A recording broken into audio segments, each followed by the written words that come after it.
Thank you so much for joining us, and welcome to the first of 3 panels being held throughout this week that are going to be focusing on governance at the margins, so understanding public authority in fragile conflict and violence affected contexts. So my name's Katrina Barnes, and I've got a little bit of an imposter syndrome being here because I'm actually not an academic, but I work for Oxfam Great Britain looking at the use of evidence. I'm co-convening this series of panels with Anuradha Joshi, who is here with us today, who is a senior fellow at the Institute of Development Studies. So this panel series has been born out of a stream of work that we're both involved in, and that a few of you here today are also involved in, called Governance at the Margins, which is part of a larger 5-year research program focusing on better understanding accountability and empowerment within fragile conflict and violence affected settings. So estimates suggest that by 2030, more than 80% of the world's poorest will be living in contexts characterised by fragility, violence and conflict, in which they experience governance from and through multiple sources of public authority far beyond the official state. We know that in these contexts, a range of non-state actors matter. So from armed groups, rival political factions, religious leaders, informal and traditional institutions, all being key. Transitions from such contexts to relatively stable institutionalized states is fraught with challenges for people as well as for institutions of authorities. So understanding public authority and legitimacy is an emerging challenge for strengthening inclusive governance in fragile and conflict-affected settings. This panel series focuses on understanding what public authority means for people's lives and our thinking about how governance happens in reality, especially within these contexts. We've tried to separate out the 3 panels to have a little bit of a sub-theme, and as you'll see as we go through, not all of the papers are a natural fit to that, but we've tried as much as possible. So this one today, we really want to be focusing on interrogating public authority and what do we mean by public authority. So as mentioned earlier, research has uncovered the importance of a range of non-state actors. These actors often have legitimacy, they respond to issues, and in some cases provide public services. Today, we want to ask ourselves, what does this suggest about our understanding of the term public authority? How do histories of violence and fragility affect understandings of public authority? And do alternative forms of public authority actually displace the state, or is there interaction and engagement? So they're just a few of the questions and the themes that we'll be focusing on today.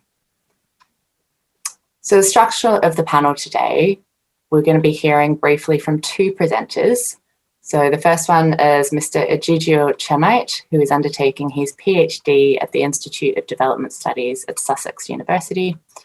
And he'll be presenting a paper titled Empowerment and Accountability in Fragile Conflict and Violence Affected Settings, Lessons from Mozambique. And then our second presenter is Mr. Getu Demenke-Elene, and my utmost apologies for the pronunciation, who is a PhD candidate at the Sociology of Development and Change group at Wageningen University. He will be presenting a paper titled Government Through Clanship, Governing Ethiopia's Somali Pastoralists Through Community-Based Productive Safety Net Program. We were going to have a third presenter with us, Dr. Fariba Alamagir, who was going to be speaking about her work in the Chittagong hill tracts of Bangladesh. Unfortunately, she is unable to be with us today, and so will no longer be presenting. So Egideo and Getu, you're going to have a few more minutes than what you were originally warned for your presentations.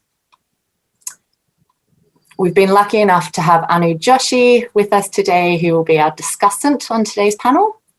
So we'll be hearing her comments and reactions on the presentation, which will then take us into a few rounds of questions for the panel discussion. During the presentations and the panel discussions, can I ask our audience to be posting any questions that you may have for the panel in the chat box. You can do it through the Wova platform or through the Zoom platform, and we'll get them. Or if you'd prefer to speak them aloud, please just note them down and we can call on you in the Q&A. The final part of the session will then be a Q&A with the audience. Just a bit of housekeeping. Whilst our panelists are presenting and through the panel discussion, can I ask everyone to have themselves on mute? And for our presenters, if your internet allows, it would be fantastic if you can have your video on whilst you're presenting, but understand there might be some challenges. So if there's no questions on that, then without further ado, let's get started. Egigio, perhaps we can start with you. So feel free to share your screen, and I'll hold up a post-it note with a minute warning when you're getting to 14 minutes. Okay, thank you, Katrina, and good morning, everyone. It's a great pleasure for me to be opening this first section of the panel. Thank you. As you were saying, Katrina, yes, I'm Egídio Schmidt from Mozambique. I'm sorry I can't share my video because my internet will start failing, so I'm putting it like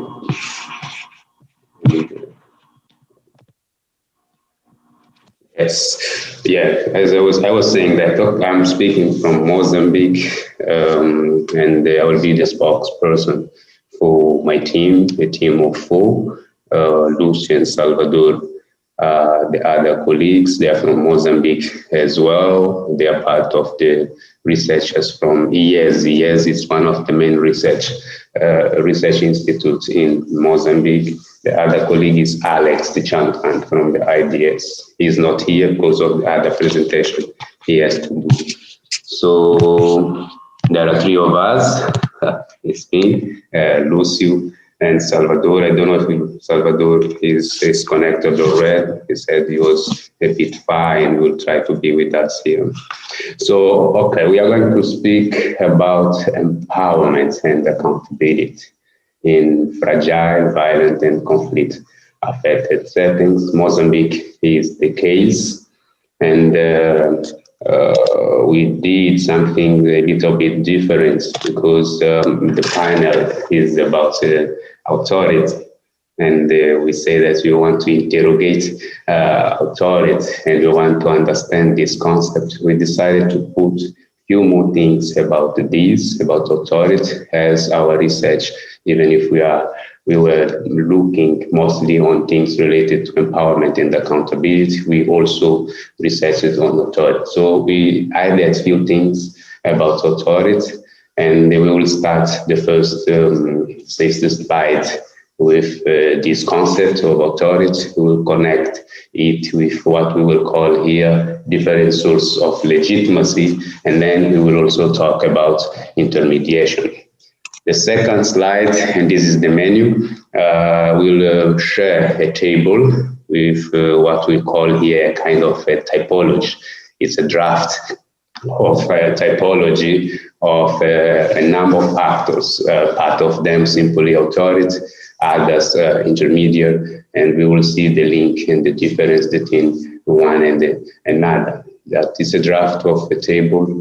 We want to have some inputs on it because we are still writing the paper based on it. So the third part will go to what comes there in our abstract, empowerment and accountability. So we will talk about it when sharing our thoughts about the impact of our findings. So the idea of empowerment and accountability will be as the implications of the findings for governance mostly. So these are the 3 key things that we will share.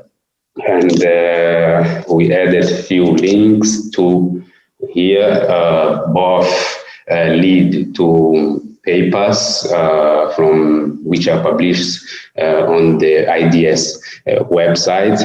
The first paper is about the governance diaries approach, and the second is about what we found applying this governance diaries approach in Mozambique. I will not get into much details about the methodology. I think I should say for now that these diaries, these governance diaries, are basically a basket of tools or techniques that we use it. We combine it, for instance, observation, participant, non-participant, conversation, formal and informal. We combine it with a set of visualization tools like institutional mapping. Or if we use the terms, we use it there in the paper, we call governance diaries a cross between the panel and the multi-sited ethnograph. More details about it we can find accessing this link, but we did 2 series of diaries. I mean, we have 2 phases of research, 6 months first in 2007, and then 18 months from 2009 to 2010. So the things I will share, which are also here in the second link, are mostly from the first phase. And we added just few things from this second one, as we still haven't analyzed it all the data. So this is the menu. Here are the links for a better understanding of what we will talk about. And what do we have? The first slide, the concept. The first thing is the authority. We identified from our research side this idea of authority as being entities, individuals, or organizations that do what? They solve or help solving different governance issues, mostly when those figures, those individuals or organizations are seen as connected to the party state in their context. Very short, but so many things to clarify. And I will come to all that. Here there are some examples of those actors, those entities. We have healers, civil society organization, state agents, party figures, and this shows the heterogeneity or the kind of, if you wish, fragmentation of such authority in this context, and that the state or state agents are not the only figures that are seen as authority in this context. I will talk a bit more about this fragmentation later, but from the definition itself and from the expressions of people we talked with during our field work, we also realized that when they talk about the authorities, there is a kind of overlap with the ideas of leadership as well. They use terms such as, for instance, those who guide, those who advise, those who give us help, even if they end up emphasizing this key role which leads us to define authority as such, the idea of them as being the figures that help them to solve and help solving different governance issues. This quote here has all these elements of the overlap, and I want to read it because I will develop these issues in these 3 comments I will make next. The governance issues, and this is the first comment on the definition. We had 3 governance issues, or we focused mostly on 3 governance issues: security and justice, we consider it as one, and then health, and then taxation. So what we did basically was to identify, because in the case of Mozambique, as I didn't develop this earlier, in the case of Mozambique, we identified 2 research sites, 2 main research sites, 2 provinces basically, with 4 research sites. One province in the northern of the country, and another in the center. And the basic criteria was that in each of these areas, we would identify a certain type of conflict with the state. Conflict, armed conflict in the north, and the conflict over land in the center of the country. And in each of these areas, we identified also the families that we could call that they are the poorest and the most marginalized. And we started talking, observing them repeatedly, first month, second month, third, fourth, and so on and so forth. So we ended up with a huge list of actors they identifying for each sector as being those that help them to get things sorted out. In the security, they could identify 3, 4, 5, the health sector, also 3, 4, 5 or more, the taxation, and so on. And then we started talking and probing to see which of those actors were more important for them, the reasons for that, and that's how we ended up with this idea of some being more legitimate, some being authority, and so on and so forth. But these are just a comment about the governance issues. We did focus on security and just health and security and the taxation. The second comment is about legitimacy. From the definition above, authority, and the second part says that those entities, individuals or organizations, are much more important when they are perceived as connected to the party state. Here, the party state, well, it's because it's a key.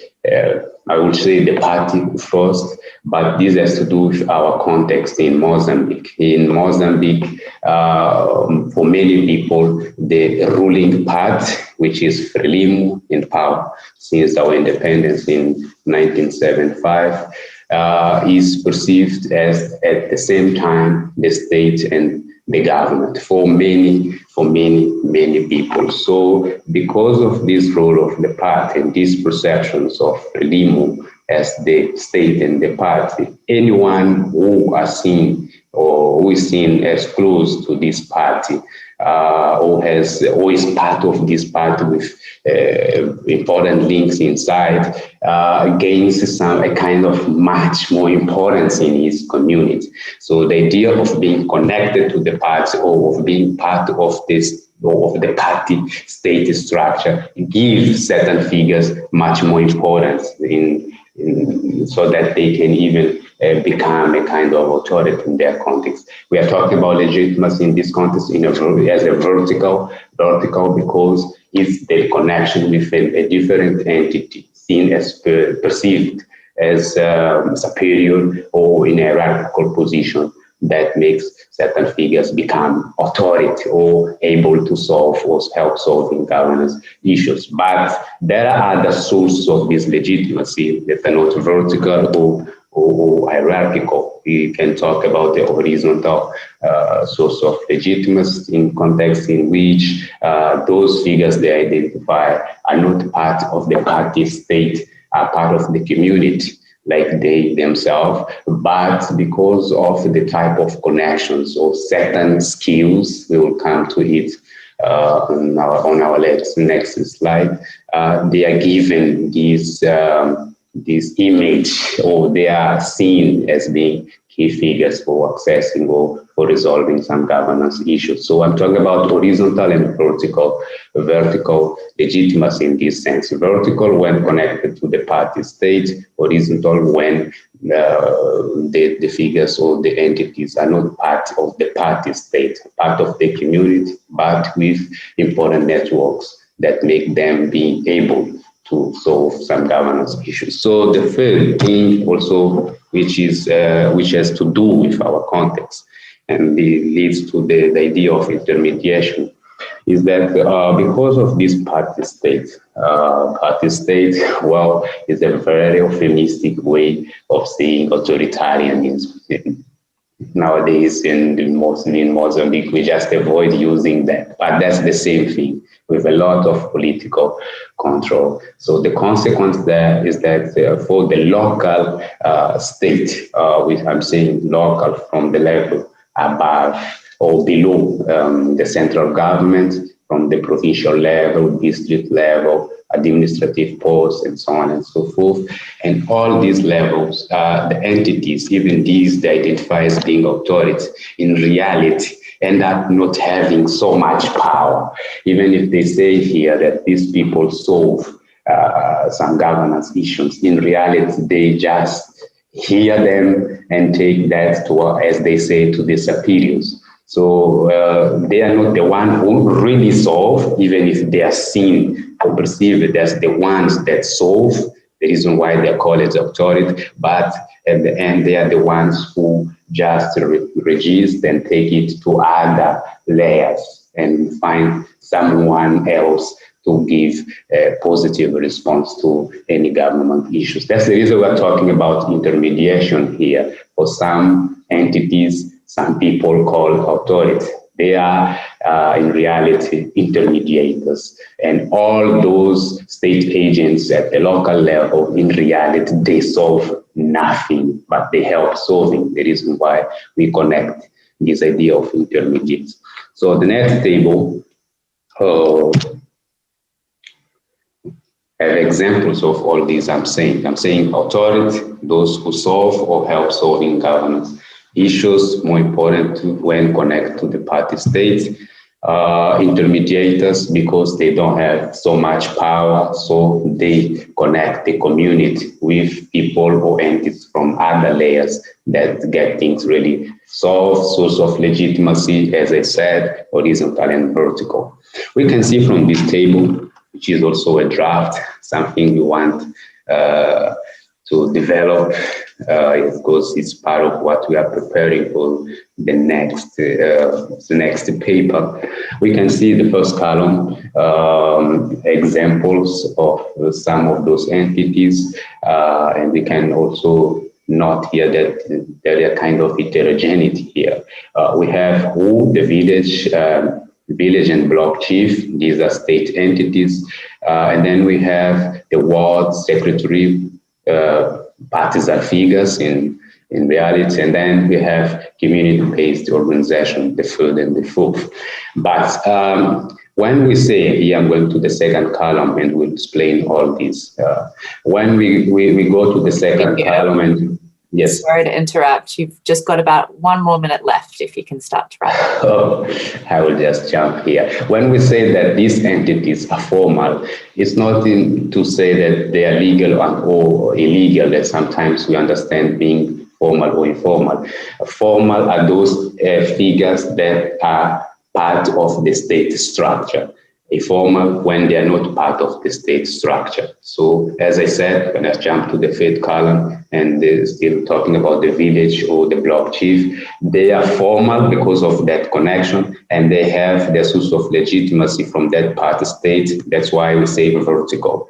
When we go to the second ward secretary, they are generally partisan figures, but when they're in power or that party is in power, they become formal because they're part of the party state structure. But when that party loses power and they go to the opposition, they become informal, because what happens is that even if they are no longer in power, they still have some influence in their community. Some people still go to them to get things solved. So they are informal intermediaries, but still with some influence in their community. So with horizontal influence when they are not in power and vertical when they are in power. So the committees that comes next, Committee and Amudim are civil society organizations. What happens here is that this is informal because they are not part of the state structure, but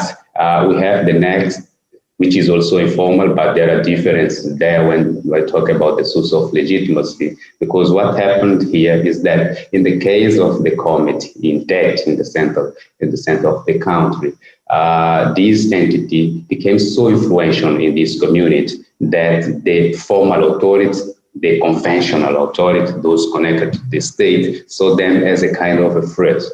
So decided to create another organization, also between contention marks, a civil society organization, the last one, to fight the power of the first committee. But there's there is a different source of legitimacy between them, because the labor, even if they emerge outside the state structure, is still connected to the state structure. They respond to the party state, while the others are still influential between the community itself.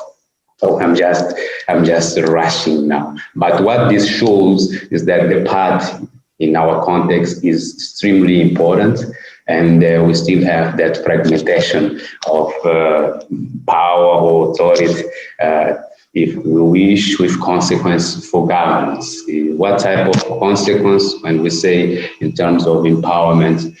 For instance, there are more feelings of disempowerment when people interact with any of those authorities or intermediaries.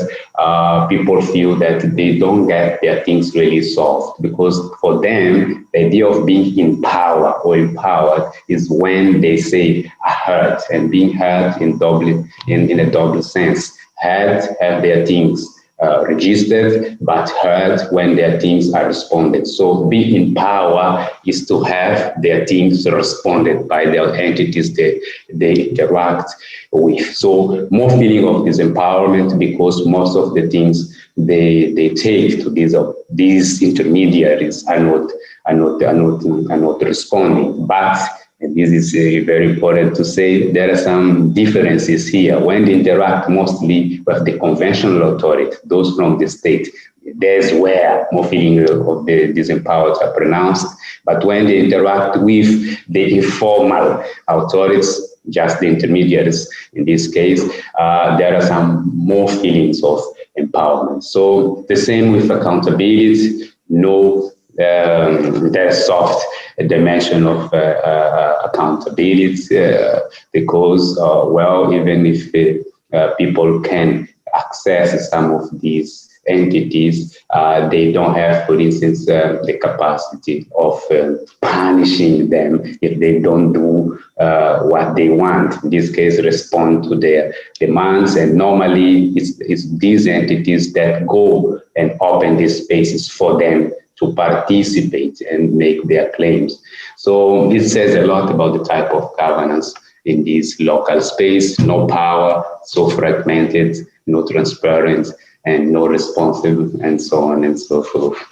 Well, so many things I try to rush. Thanks, Katrina.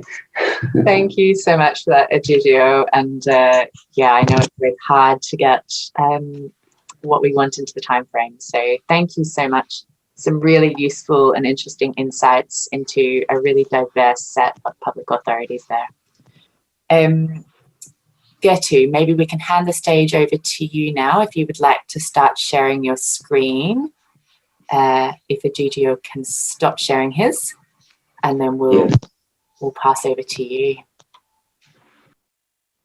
Okay, I can start, yes? Yes. Okay, thank you. My presentation is about how the Ethiopian government uses social protection program, which is a product of safety net program, to govern nomadic Somali pastoralists. So first is what's product of safety net program. It is a social protection program to achieve food security by bringing social security and development projects together. It has two components: the unconditional direct support program and the conditional public work program, in which participants should participate in public work activities in order to get wages. So the basic idea is it is a community-based and a participatory approach to the implementation of this social protection program, because the logic is, okay, community, to make it responsive to the realities, interests, and the capacities of local communities. So targeting process and public work activities were participatory, which involve community members and community leaders. So since our research is in Somali region in Ethiopia, which is a very clan-based society, so the basic unit of intervention is a clanship, which involves clan leaders as a key actors for the implementation of this social protection program. So our theoretical framework is basically drawn from Tanya Lee, Government through Community in Development in the context of a global south. So according to Tanya Lee, community should be first identified as a relevant unit of intervention because of its qualities for understanding the local realities and to mobilize different forces and vectors to manage their affairs. So identifying a community is really one way of making intelligible and calculable collective existence for governmental intervention. So all issues are really problematized in terms of the characteristics of community or in terms of the capacities of communities that can be mobilized and redeployed in the implementation of development programs. So the idea of government through community is if a community has all these capacities and if a community has all these vectors and forces, so we can enhance the capacities of this community, local communities from below than imposing state control or imposing top-down development projects from above. But here is a basic issue is a paradox of government through government through community. That on the one hand, community has the capacities for managing their own development affairs, but on the other hand, what is good for the community should be defined, and accordingly, experts should intervene in order to secure the goodness of what is defined by experts. So coming to our empirical findings based on ethnographic fieldwork in the Somali region. A basic unit of intervention is a clanship, particularly clan leaders. So the first important step is to really identify the relevant units of interventionists. So in order to do this, nomadic pastoralists in Somali region are identified as forming different subclans and finally represented by subclan leaders and elders. Then responsibility for the implementation of this program is given for clan leaders and or elders. So targeting was done by very insider elders and leaders, while well respected by clan members or their classmates. So by targeting their classmates, subjects, or by targeting their class members, then legibility and the visibility of a nomadic pastors was achieved, who were very ungovernable and very mobile and evasive pastoralists before that. But during the targeting process, they were really made legible by clan leaders, and then they were documented and they were then formalized and reported to the government authorities. So that creates really a form of visibility, which is necessary for other government intervention, even beyond this program. For example, at some point, government authorities refer documentation of this program in order to tax these pastoralists, these nomadic pastoralists. They were not taxed before that program, but this program helps authorities to document these nomadic pastoralists and then to see who can pay a tax. Then after that is really how we can enroll and optimize these clan rules and these clan values in the implementation of a public work. So the first issue or the first clan issue is a competition between sub-clans for PCNP, because clan elders or clan leaders were responsible to secure the interest of their sub-clans. So these sub-clan leaders really competed for accessing better PCNP transfers or resources. So in that case, they really brought so many clan members, and they really made their clan members more visible and more legible for government intervention or for government control. Then the other issue is really the involvement or the enrollment of these clan rules and principles in the implementation of the public work activities. So, this first public work team were formed along sub-clan lines. Then the clan leaders really applied clanship rules and sanctions in order to incentivize participation of these clan members. So clan members were really very committed to participate in this public work activities because they consider that they are participating for the benefit of their clan, for their lineage groups. But when they were absent, they were punished by clanship sanction mechanisms than sanctions provided by this social protection program. So really, they were really very committed to participate in these public work activities. So clan leaders or elders play a really very important role. But there are some directives from the government authorities based on manuals. So in that context, really, there are some public work activities which are not accepted by clan members, but they really devolve to the clan leaders to implement. But at the same time, these clan leaders were considered as traditional leaders, so they don't understand about the development, the true development of their clan members, so they have to be optimized. So sometimes they have to be sent to regional capital city for awareness creation, according to the saying of the Warada administrator.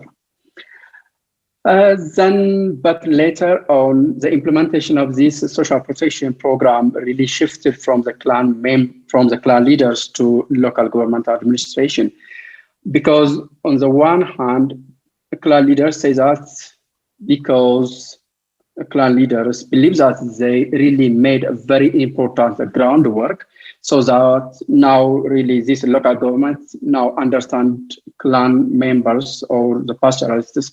So there is really now a close relationship between the two, that is between the local authorities and the pastoralists.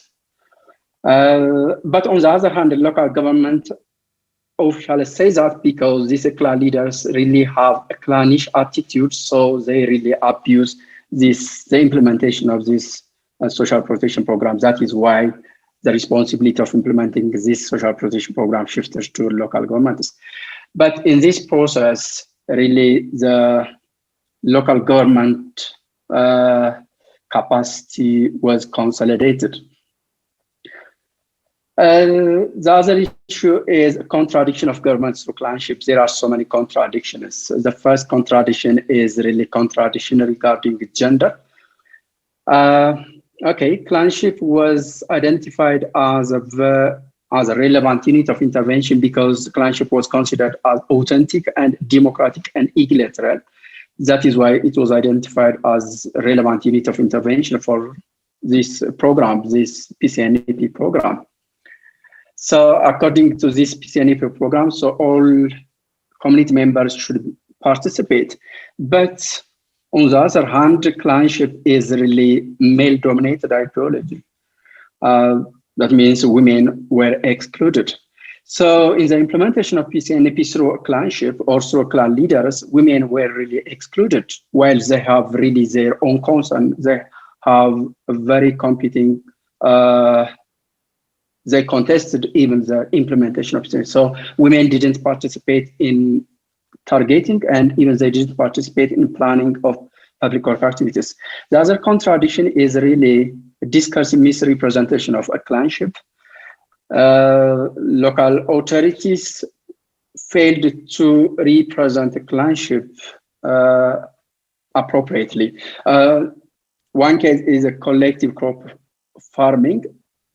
Okay, local authorities thought that, okay, they have really a collective way of producing and a collective way of managing natural resource and then share these natural resources. Then, okay, we can now apply collective crop farming in which members of the clan can participate in producing a crop and then share the produces. But this is not the reality. That is why one clan leader says that, okay, these people, maybe at some point they may ask us to share our waivers among ourselves because there are some resources which cannot be shared among clan members, like crop or livestock.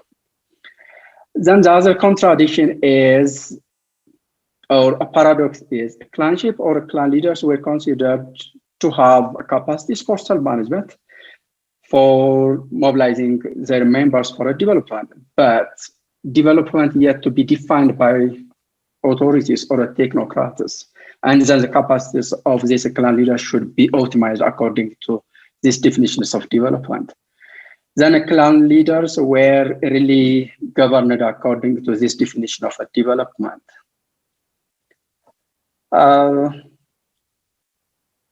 Then gradually these clan leaders consolidate non-customary power, which is really very, very dangerous in the perspective of a pastoralist, because the non-customary power of the clan leaders is consolidated so that, the power of the government is expanded through their clan leaders. So they started to contest the authority of their clan leaders.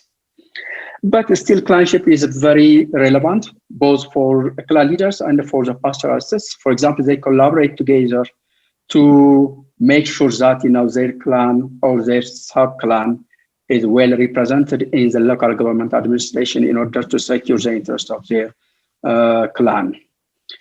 But in this way, when they struggle to get represented in local administration, they have to make themselves subject to the rules of this local government administrations.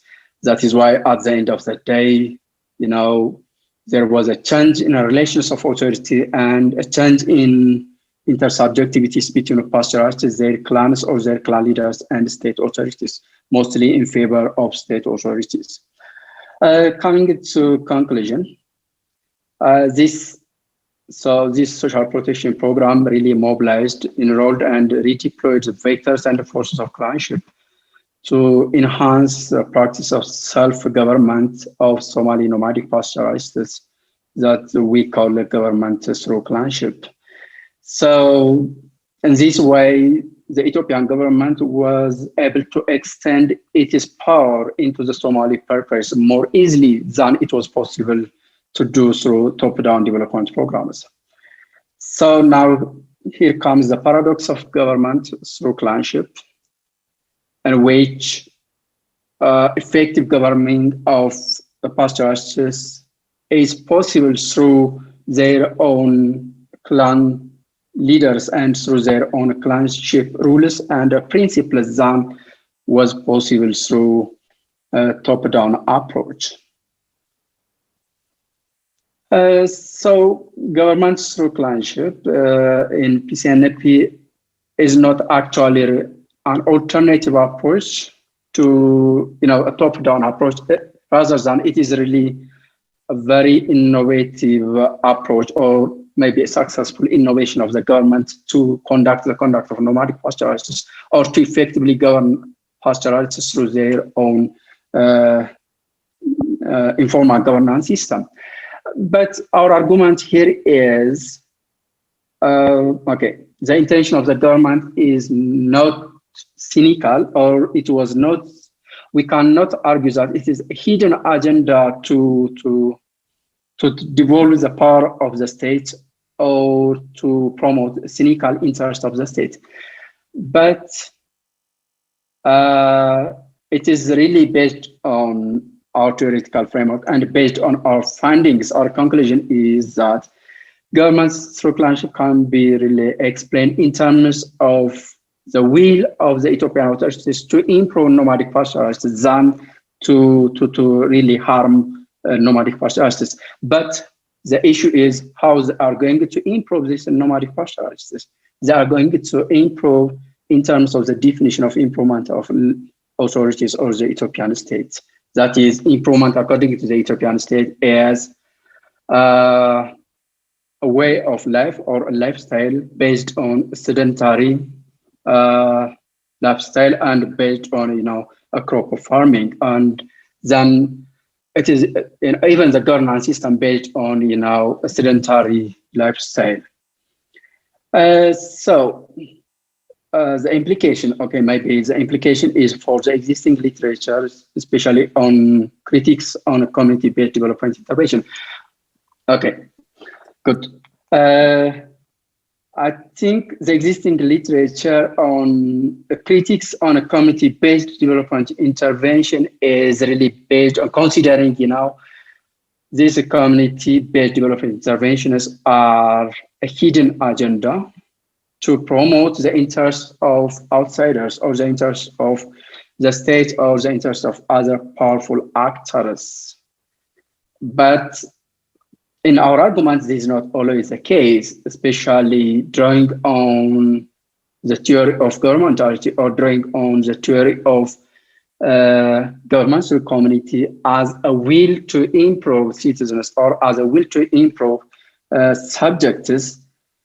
We cannot argue that the intention of the government or the intention of the Ethiopian state is to harm or to promote its own power, but to improve a partial justice.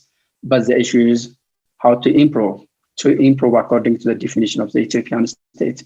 That is improvement based on a sedentary based organization of development and a sedentary based organization of governance. So this is I think the implication of our research for the existing literature on community-based development interventions. So this is all. Thank you. Thank you so much for that, Getty. Really interesting, and really interesting to see the diversity of different actors being discussed across both presentations. So maybe, Getty, if you can stop sharing your screen. Okay. What I'm going to do now is to hand over to Anu, who is going to leave us with some thoughts. Anu, over to you. Hi, thanks Egidio and Getu for some really, really interesting presentations. I think that raise a lot of questions rather than answer them in terms of what we think about as public authority in these settings.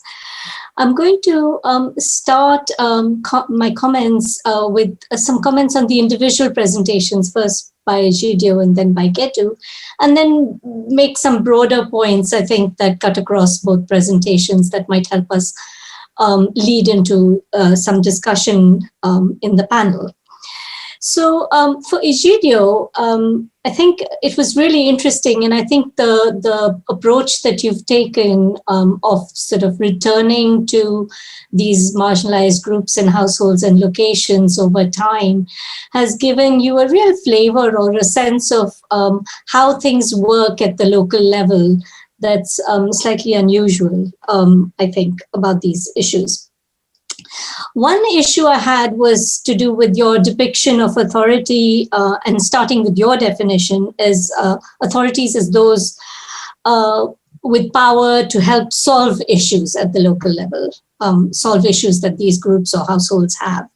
And one of the points that you made was that really in Mozambique, the power to solve these issues really lies with people who are occupying the space of state-related party state, as you called it. And yet at the local level, as you pointed out, the sources of authority are very fragmented. There are the community groups, the ward leaders, the party leaders, etc. It seems to me almost what you're describing, and you can correct me if I'm wrong, is there's a large diversity at the local level, and yet power resides in a sort of funnel shape as you go higher up the hierarchy into the party state, the Frelimo, that's the party in power. So this raises a lot of questions about two important questions. One is, we know from other settings that we are doing this research in, as well as in Mozambique, there's a lot of pressure for who you've called intermediaries to keep problems at the local level, to not raise them higher up the hierarchy for various reasons, and perhaps you can talk about them. So how does this sort of funnel-shaped structure of public authority actually relate to that pressure to keep problems at the local level on the one hand? And on the other hand, we know also that, the way to get things done sometimes is through skipping levels. So if you can talk a little bit more about how, people at the very local level might be able to skip a level in this hierarchy in order to reach authority that has the power to resolve things at some higher level. So those two implications of this party-state hierarchy.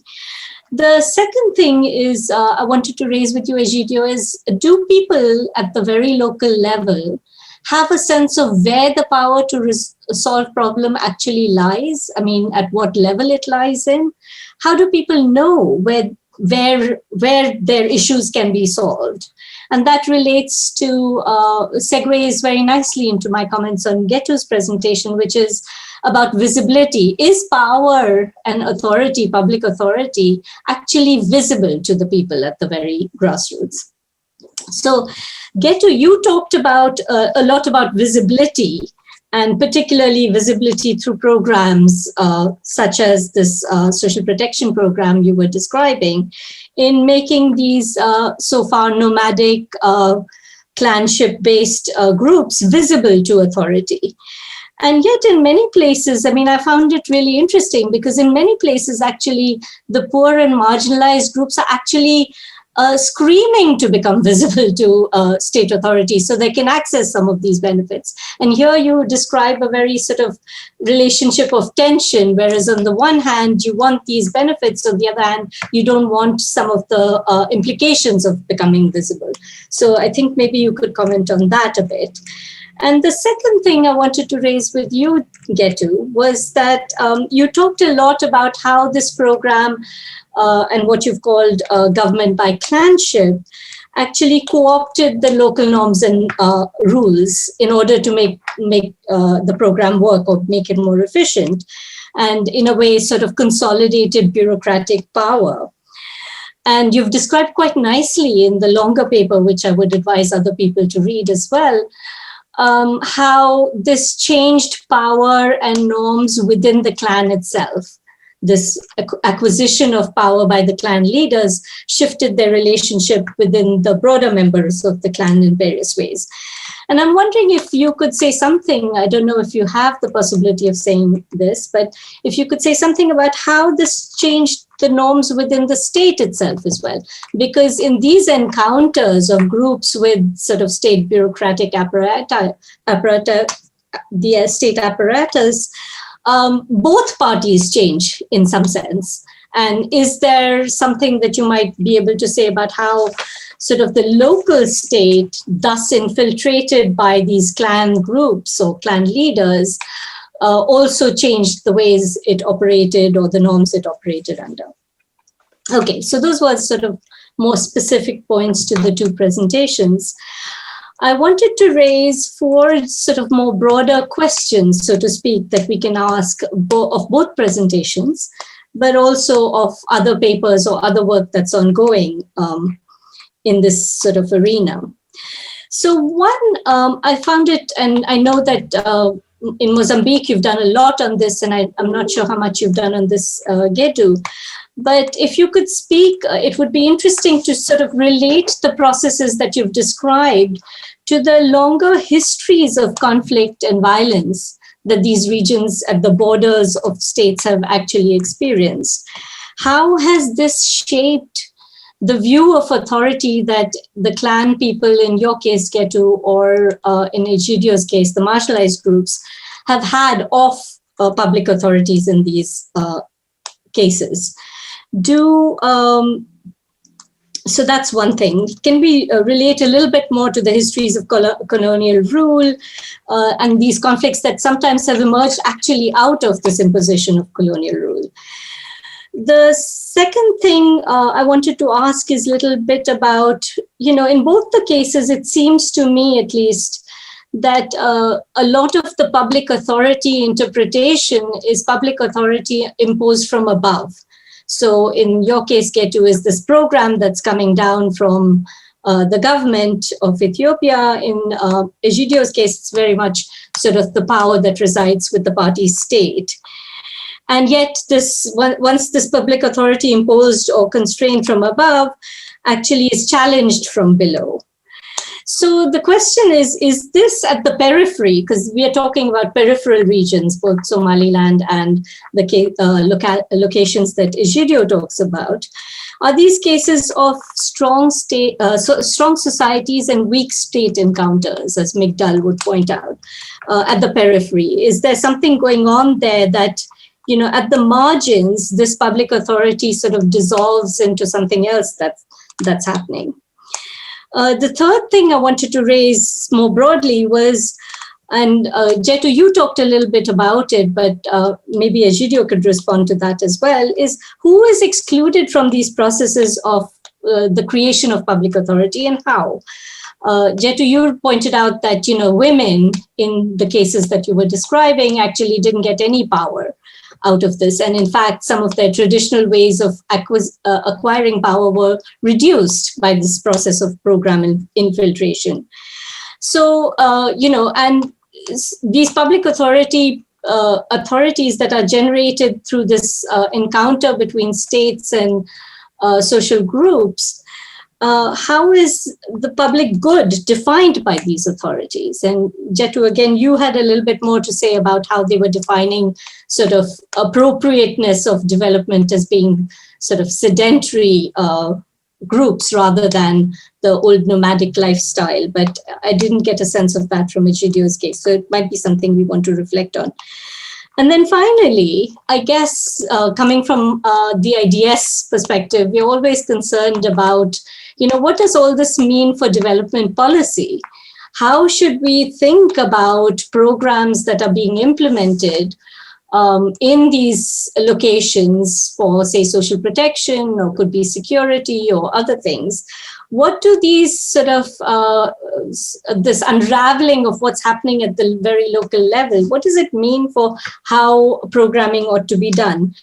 Can we even think about some of the bigger development programs, perhaps your program in Ethiopia, Getu, as public authorities by themselves that are attempting to intervene, as Tom Kirk has pointed out in other work, intervene in existing developmental logics that are ongoing. So, you know, you're introducing another source of public authority that comes with funding, which comes with sort of technical expertise, etc. So I'll stop there and hand over back to you, Katrina. Thank you so much, Anu. That was really rich in things for us all to think about. So what I'll do to start with maybe is start with your first couple of questions individually to the different panelists. So perhaps Egidio, perhaps I could start with you. And we're really interested to hear your thoughts on specifically on Anu's first question around skipping levels in the hierarchy and what this might mean for public authority. Thank you, Katrina, and thank you, Anu. Well, very interesting questions indeed. And it's a shame Salvador is not here because he would help with most of them, mostly those about the impact of conflicts on the idea of authority and how it affects how people understand and interact with authorities. But let's do it anyway. Lucy will help, is also here. Well, the first question, and I think this was a comment, but I want to come to it, and then I'll come to the question Katrina also rephrased, and is about the diversity at the local. What we were saying here, well, okay, we identified so many entities. Some are party entities, even the police are mentioned. We have those blocks and village chiefs.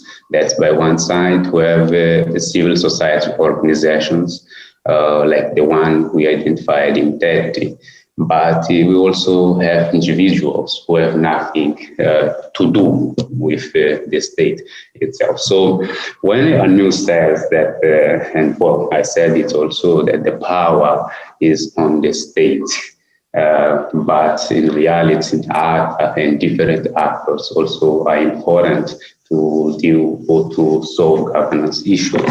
Here, the point is that the state is, how can I say it first? The state just appears as the first source of legitimacy in that sense, in people's mind. It's not that people don't understand that the state agents at that level, at least at that level, the local level, they don't have power. That's why I'm saying here, okay, they call authority anyone that they understand that can solve that. And more important are those figures when they are part of the state structure. This means that if anyone is put there by the part or the state or the part state, given our context, he will be respected as an authority because he's called authority everywhere. But people know that most of those people can't really solve those problems. So that's the reason other and different organizations like the committee in the case of Wallace end up having so much influence and threatens that figures that are put there by the authority themselves. So some people resort to those alternative sources of authority, those figures that are not part of the state, but some just jump the layers. They don't go to any entity at that level locally, because they know nothing comes from them. As I said at the end, when I was talking about the implications of these, about on empowerment, when they say that, okay, to be in power for us is to be heard and to have answers or response to what they hear from us. This means, okay, we are participating on the decisions they make in few words. But they say this a lot. What they always tell us is that, okay, we heard what you have to tell us, and we will take it to the superiors. So what people end up doing is going to the superiors sometimes. And even those intermediates who are not from the state at those levels, what they do is just to connect people from those communities and take it to the other intermediaries in other levels. Sometimes in the case of the committee I was mentioning here, they have connections in Maputo, the capital. They have connections abroad and so on and so forth. So they skip these layers because they know that at that level, nothing can really be done. That's why authority in this sense is any entity that solves, yes, but any entity that also helps solving those governance issues. And that's the reason I also said that even if they call them authorities, because of the lack of decentralization, in fact, they end up being simply intermediaries, not authority who solve really the problems. Well, probably I made it a bit more complicated, but this is what we find. The fragmentation, Frelimo, the party state, a source of such perceived authority, but also there are perceptions that those they call authority don't have the power. Sometimes they say they have. So the other question. I might just stop you there, and let's turn to Getu maybe for one of the other specific questions, and then I'll come back to both of you. Okay. So Getu, I was wondering whether I found what Egidio was saying there around how community members would go around potentially skipping levels if needed. I was wondering whether there's anything that you want to say from your paper on skipping hierarchical levels, if that came up at all. But also more specifically, I was wondering whether you could respond to Anu's question around visibility and the positives and the negatives of these clanship systems and pastoralist communities becoming more visible. So 2 questions there. Okay, thank you.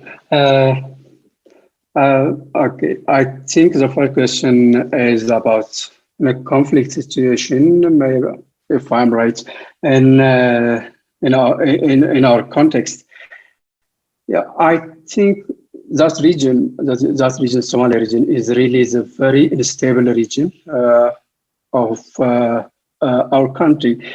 But I think after the introduction of this decentralized ethnic federalism, that gives some power or some autonomy for local people or local communities, including clans and clan leaders, then they considered that they are now part of the nation, part of the state.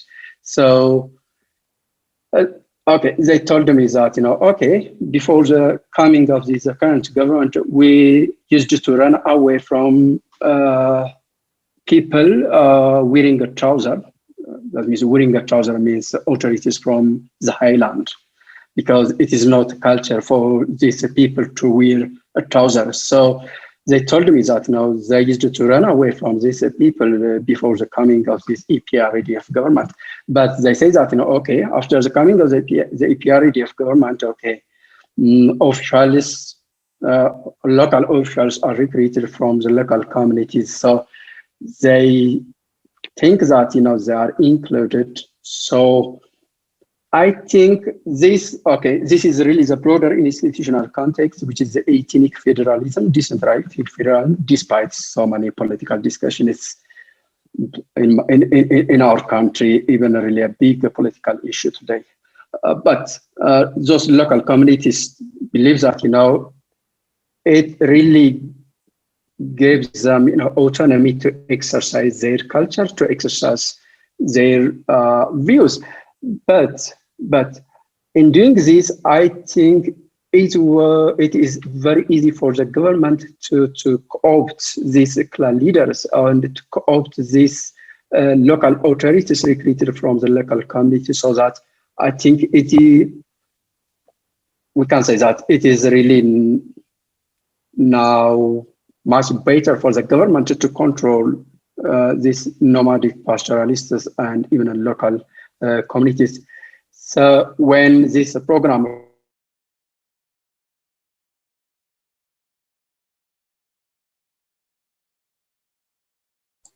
I think we've lost Ketu. Yeah, I think we may have. Okay, I think you might have to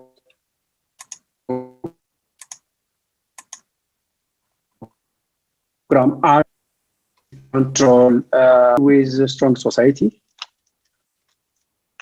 Yeah, I think it is related to the first question. Yeah, at the beginning, yes, the weak states encountered a strong society who used to evade the state very successfully. But after the introduction of this decentralized approach, but especially after the introduction of this social protection program, it is really good for the government to control these nomadic pastoralists, because they have to come to collect their transfers and they have to come to a specific place to participate in public work activities. So they have to stay for some period there. So I think now it is really become very easier for the state to control these nomadic pastoralists. They are already not documented. Okay, in relation to this regarding to visibility, yes, there is really a big tension between the advantage and the disadvantage of being visible for the pastoralists. Okay, they wanted to access this resource, but they don't want it to be visible. So they don't want to have a claimed ID, the claimed card, because they believe that, okay, this claimed card is one way of making them visible. They say that, okay, there is a master list, that is a list of beneficiaries that should be documented in the office, in the authorities' office. So they say that, okay, now we are already under the control of the government because our name is already there and our photograph is there in the office. So they can really easily trace us. Okay, I think the other issue is who were excluded. I think here, okay, there are so complex and dynamic issues when we go to the local area. For example, there is age group. I think the young people are somewhat excluded, but they have really a different vision, even about pastoralism. These young people really somewhat, relatively, they are not still against, but relatively they are against the clanship system compared to the older people. But their views are somewhat excluded, and the women are excluded, and the poor are somewhat excluded. The poor pastoralists complain that, these old guys, that means old guys are clan leaders, are approaching the government because they are getting benefits, financial benefits from this program. I think I missed the first question, maybe.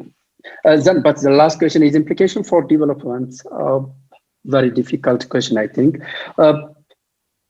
I think this program is initially designed and developed by the government, of course, in collaboration with NGOs and donors. Then it went to the local areas. So a community-based approach or the participatory approach is only the implementation process. It was not initially designed by the people. So I think, yes, it intervened into, or it contradicts to the local development process by the pastoralists, which is actually nomadic. I don't know if I answered your questions. Absolutely. Thank you so much, Getty. Egidio, I'm going to throw back to you for the two questions, the same two questions that Getty answered there.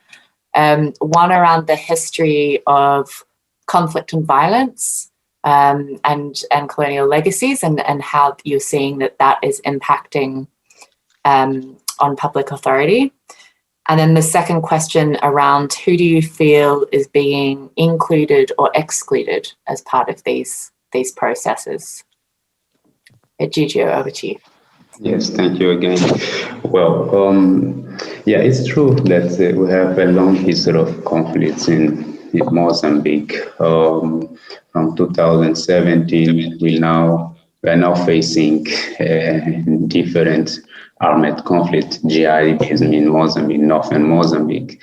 And in 2015, civil war resumed after a long civil war again from 1976 to 1992, after another war, the war for liberation, endured for 10 years from mid-60s to 70s. So a long history of armed conflicts in the country. So the implications of this is by one side on the idea of fragility itself.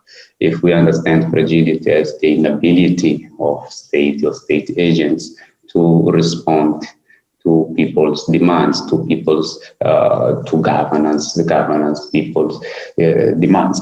But the point here is that what happens when we have all these conflicts is that we have different entities, as we are saying, that in this context we have much more fragmentation. That this is part due to all these conflicts, that the state alone or state agents alone can't be able to how can we say, to deliver first one important public good, which is security. So from there, the other are those who can provide security in a certain region also will be able to gain some importance, and will be the ones that will be understood as being authorities.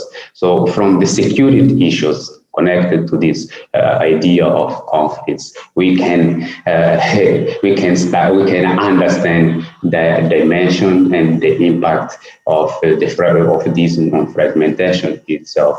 If we have security concerns, we can easily understand that different entities will gain importance in those contexts. But by the people's side as well, because they are poor and living in such context, they become they have less means surviving. They are a bit more marginalized. Marginalization itself have implications on different dimensions of our life. For instance, most of them, there are people, for instance, the center of the country, who have never had opportunity to attend school.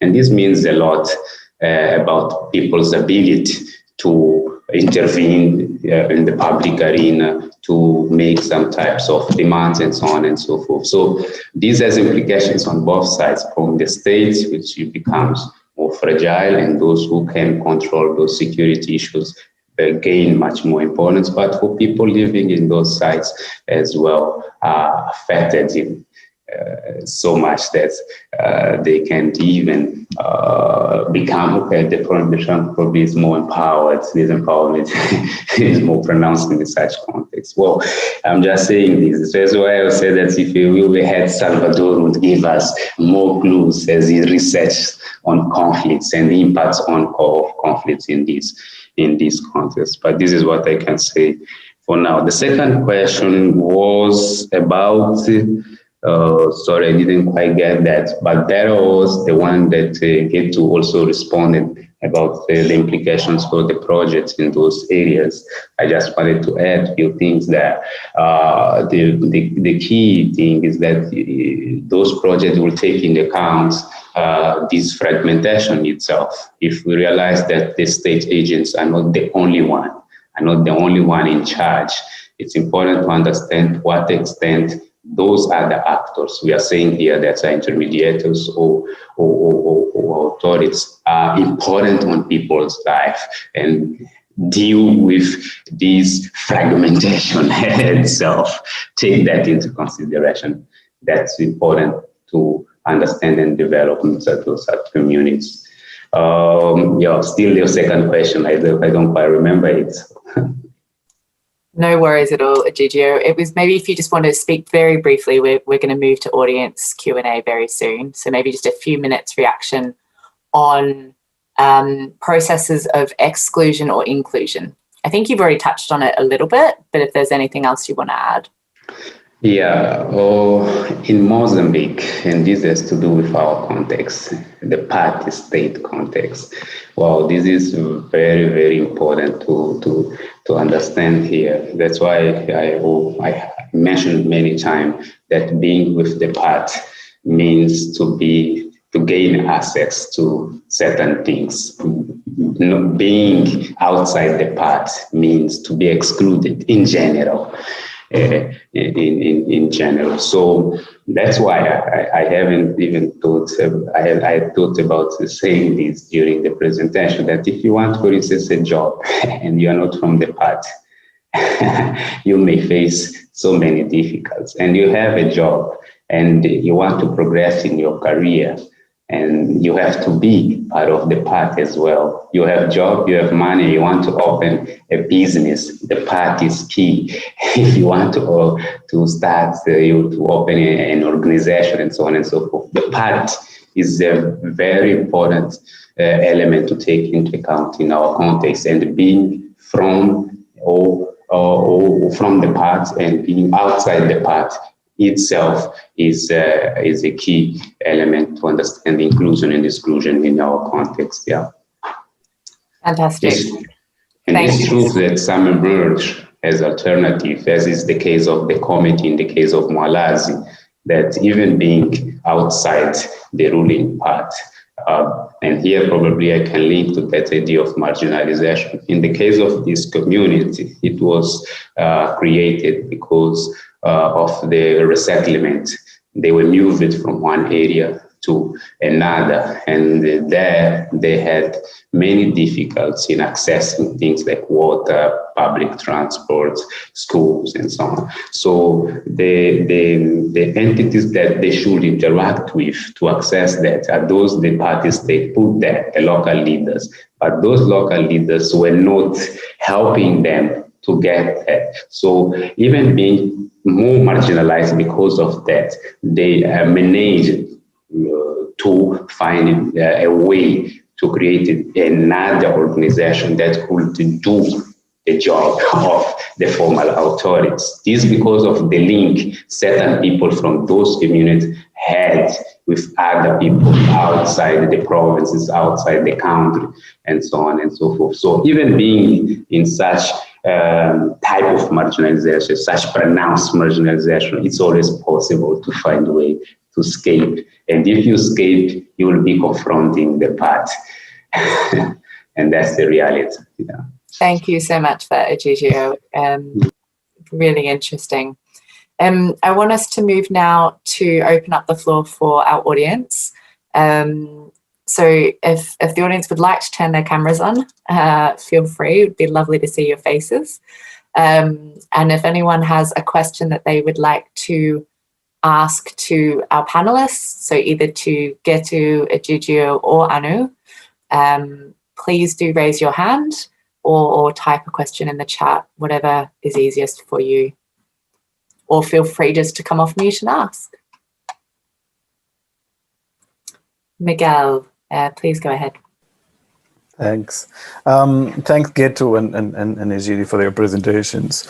I had a couple of questions. Anu already took one of mine on the inclusion and exclusion, so that's done with. But the other one, and this is a question for both. Initially, it was for Egidio only because Egidio, Lucio, Salvador, and I have been discussing this for a while, which is people's perceptions of the state change over time because the state has changed. So in the case of Mozambique, until 75, it was a colony. 75 to 90, it's the People's Republic of Mozambique, and 1990 onwards, you have the Republic of Mozambique, and they're different states, and they engage differently with citizens, and therefore you have, if you lived with one state or the other, you have different images of what the state is, and then you would be claiming different things. My classic example, I'm Portuguese. The way that I think of the health system in Portugal is different if I was American, where I would have to pay for health. And as Portuguese, I pay for health, but very little. And there's lots of health services which are for free. So what I will ask and claim from the state in terms of health is different as Portuguese or American citizen. And in Mozambique, because you have this transition, 75 till 1990, it's one kind of state. And 1990 onwards is a different state.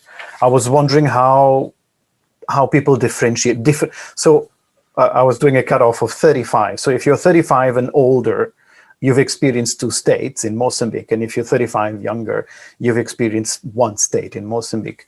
And for Getu is the same thing as well, because 95 onwards, you have a federation. But before 95, you have a socialist regime. Before that, you have a monarchy. So there's different Ethiopias as well. And I was wondering if you thought of, or if you've done kind of unpacking using age as people from different age groups would have different images of the state because they lived through different types of state within Ethiopia, within Mozambique, and if that would play a role on how they interact, on how they demand services, on the case of the safety nets, on how do they access public works and clanship as well. Thanks for that. Does anyone? I'll open it up to the whole panel. Whoever wants to go first. Maybe if we can just keep our responses as to quite brief, if possible. So who is first? Feel free to go, Getu. Okay. Okay. Thank you for the question. Perception of people about the states during the different regimes. Yeah, it is totally different in our context. Okay. For the Somali nomadic pastoralists, the states before 1991 or 1995, that is before ethnic federalism. It is a centralized state, so it is not good for the pastoralists, as they say. For example, one clan leader told me that, okay, before 1991, okay, authority says that, okay, you have only one Ethiopia, so you have only one Ethiopia, so you are only an Ethiopian. So they complain that they were not a Somali before 1991, but after 1991 they are now Somalis are able to exercise their culture, and even they are able to access public services through their own officials or officials recruited from the local community or from their own clan leaders. But at the same time, they realized that I think they are more governed now than before 1991, and they realize this. And sometimes they said, okay, we are deceived because we surrender ourselves, because they brought us some good things, because they recruit our clan leaders as local officials, so they can easily approach us. They can easily make a connection between the state and pastoralists. So it was possible for the state to collect the taxes, blah, blah, and blah. So yes, there were different perceptions for different regions. I think in our context, I think the turning point is before 1991 and after 1991. But I think the most important issue is I think pastoralists are now more governed than before 1991. That is why I think the concept or the idea of government through clanship is relevant to raise here, because they are governed by their own clanship than by the centralized state. Yeah, between a different age groups, I don't know exactly if there is a difference, but there is really a different attitude toward this clanship between a different age groups. I think the young generation have negative attitude somewhat, not a totally negative attitude, but somewhat they have a negative attitude toward this clanship or clan governance system than the states. But I'm not sure if there is a difference between the different regimes among the different age groups. Yeah. Yes. Oh, thanks again for this question. And yeah, it's true. Different experience with state, different perceptions. It's true. So in the case of Mozambique, and you said it well, we had officially one part state from 1975 to 1990, and it changed to a more open democratic society. But we normally say in Mozambique that we changed the system, but we kept its essence. The state is still perceived as the same one-party state, the state as the father. And we even asked people about these perceptions and the image of a father.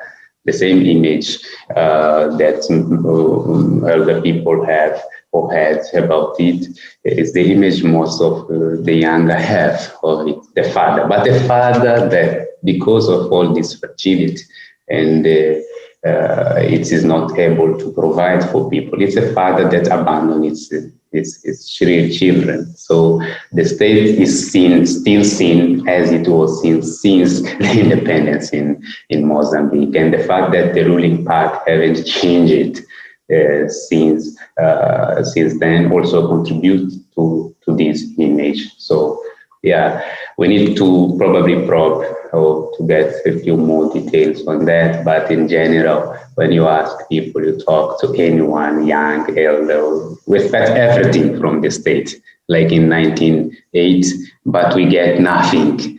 And it has always been like that. That's why the father that abandons his children. Well, that's what I can say about that. If Lucius wants to add, Lucius is there. I can help with it.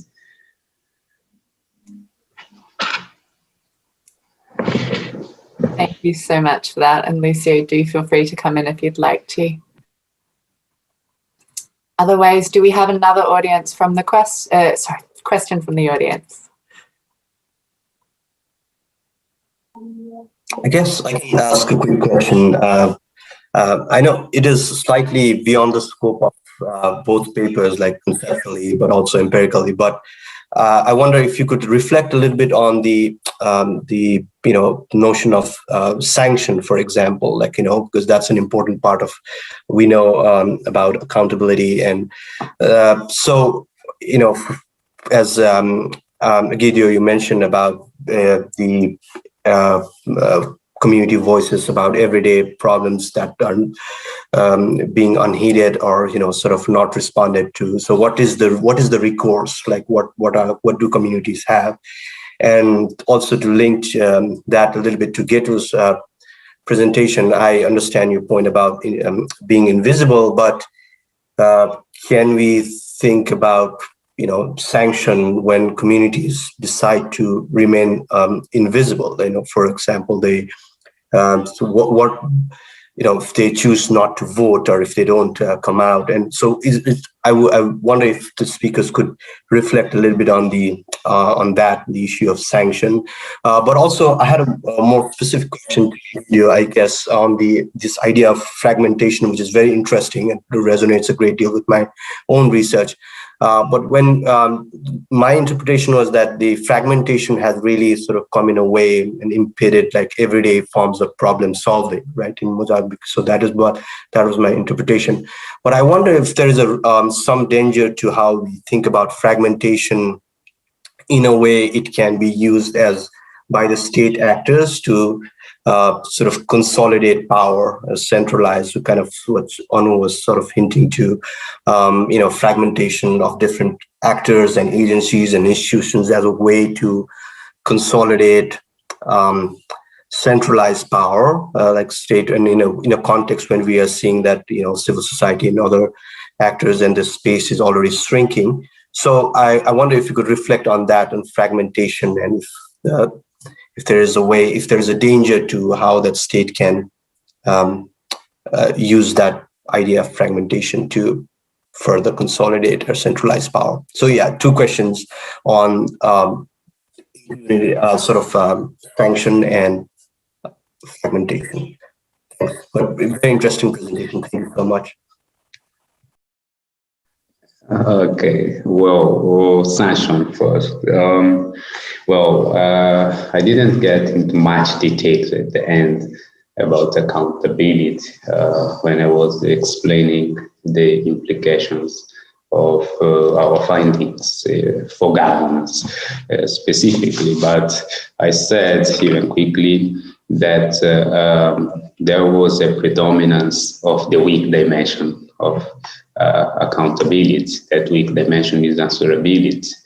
We just get information, we are told this and that, but when there are, as you say here, we see that the one we think that should provide or respond to us, they don't respond. Normally, what we have is and how can I say that, is that people are not even able, and they say it freely, openly, that they are not able to remove those who are there put by the party state. Because at the local first, normally the formal authority, if I say formal, I'm talking about that those who are part of the party state structure. It's the party state that put them there. We want, we don't want, nothing happens to them. But when they interact, for instance, with those, I call it here, informal intermediates or informal authorities, if you wish, there is a kind of more possibility of sanctions because they are at the same level. Yeah, they say, okay, those people, we did choose them to be there. Then if they don't give us response, and this happens in the case of debt in the central region of the country. We gave some example of some civil community-based organization in which the leader was many times called and told to behave in the right way. And if he continued to not give them the answers they wanted, they could remove him. But when interacting with the formal, this possibility is almost impossible, and they say it openly. That's why I said that there is the weak dimension of accountability.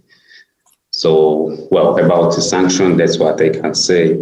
There is the other dimension of sanction. You said you talked about elections. Well, we have abstention, electoral abstention in the country is huge. Yeah, the levels of electoral abstentions are so high in the country. It's true, the ruling part don't see that as a punishment. They don't even take that seriously. Well, I have been researching on elections myself. I realized that for the ruling part, if people don't participate, that doesn't matter for them, because they realize that their legitimacy is weak. If people go there, the possibility of them being replaced is really much more pronounced. So they prefer people not to go even. And because of if they don't go, it's easy for them to remain in power. So the sanction from elections is something that we don't believe in our nowadays, and more we discredit that. Elections, people even say that even if I go vote, I don't vote, it changes nothing in our context. The ruling party will never be replaced. So for me, it's a type of sanction in reality, but we need to understand it, to analyze it a bit more. Thanks for that, Gidio. I'm very conscious of time, just because we do need to draw this panel to a close.